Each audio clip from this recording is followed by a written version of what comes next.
This color run was initially planned to release around August, and so I put in an order for this Mojave.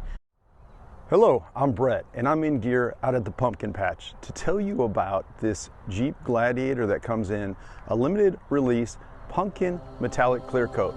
And this is a color that they did a couple years ago. It hasn't been available, and it has a little bit of metal flake in it. So I'm gonna walk up and just give you a glance of that.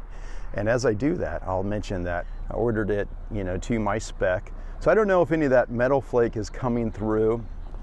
I'll try to focus on this, sun glimmer, just in case it will magnify some of that metal flake in that paint.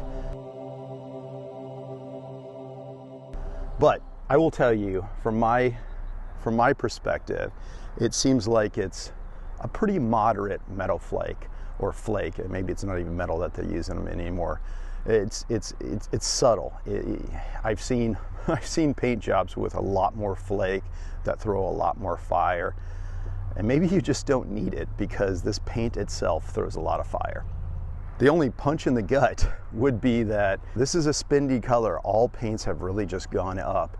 And on the 23 model, I think it has a sticker price to add this limited run pumpkin.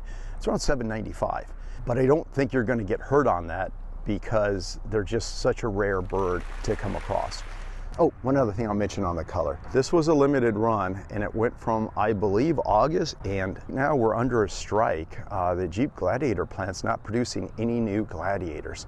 So perhaps there are some Gladiators on the line that are unfinished, that are waiting to be finished, that are in pumpkin, that will be released to dealerships, or they'll continue the color run in 2024. We don't know what limited colors would come out in 2024. However, they have so many colors in the can, it's hard for me to believe that they're going to continue this color unless they're stuck holding a bunch of paint. One thing that makes the Gladiator Mojave stand out is the orange accent. Those orange accents would be the tow hooks, the stitching on the seats, as well as this desert rated badge here. So some have questioned whether the pumpkin edition of the Mojave would have that orange border, and as you can see, it does.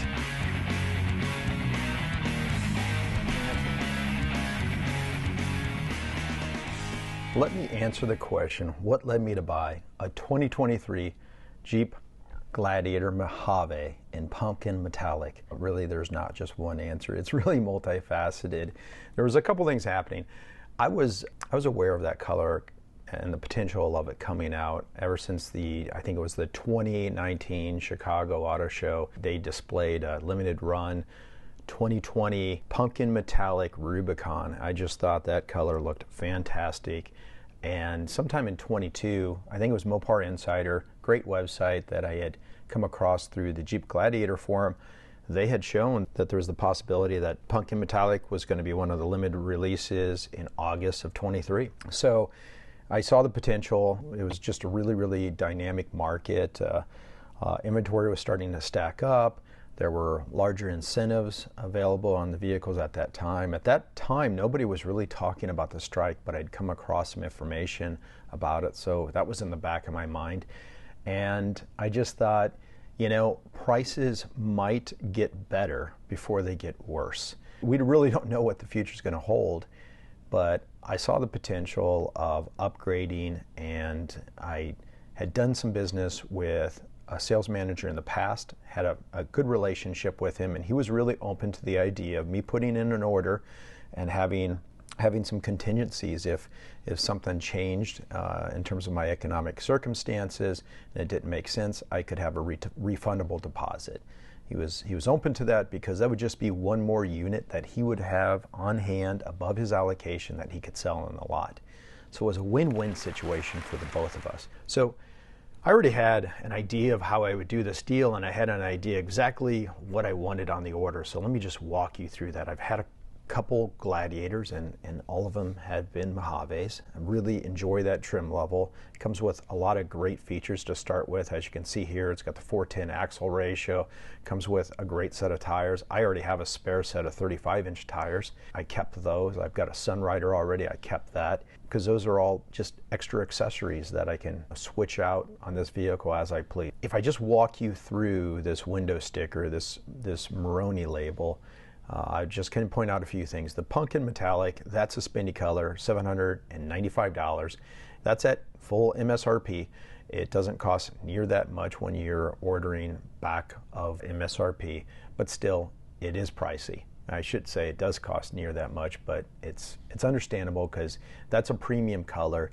Actually, in the used market, there are a few things that bring closer to that full purchase price, and a couple of them would be interesting paint colors in the case of Jeeps. I've talked to some sales managers and they said that was true, and I've had a couple sales managers of various lots as well as an appraiser at CarMax, and they all seem to align with that. So I didn't feel bad about spending more for that color. As well, I also didn't feel bad about ordering a vehicle with an 8-speed automatic, just because automatics sell easy.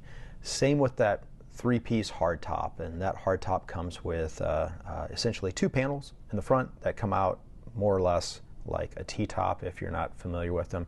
Very easy to take in and out, but by my way of thinking, I'd rather just take them out once at the beginning of spring and put in my Sunrider. And so I'm going to put another video out here on my Sunrider to demonstrate how easy it is to install one and the ease of use, just in case you have any questions on a Sunrider. So check back for that. And then one other thing that I ordered on this vehicle was the trailer tow package. For me, that's just a must. I like it for the convenience of having a hitch receiver already mounted as well. You get a few other perks typically when you get a trailer tow package, such as a beefed up alternator, and typically you get heavier cooling in terms of your transmission and a fan and so forth. I'm not sure exactly on the Mojave for those particular features, but that tends to be the case. Either way, I was comfortable with that price. There's a couple things I didn't order that in the past I've had. Those 2 things would be remote start as well as the auxiliary switch group. The real reason why is to get those 2 additional options, it was going to cost me about another $2,000. I think the auxiliary switch group now has a retail price of near $500, and the remote start is now part of the cold weather package, and that's near $1,500, maybe it's $1,400. And with that comes the heated seats and the heated steering wheel. And I'm not suggesting that those things aren't of value for you, but for me, I just tend not to use the heated seats or the heated steering wheel. And I'm sure I'd enjoy it, but it just wasn't a priority for me. So there it is. Those are a few things that I selected for my Mojave, and I'm very happy to have it the way it is.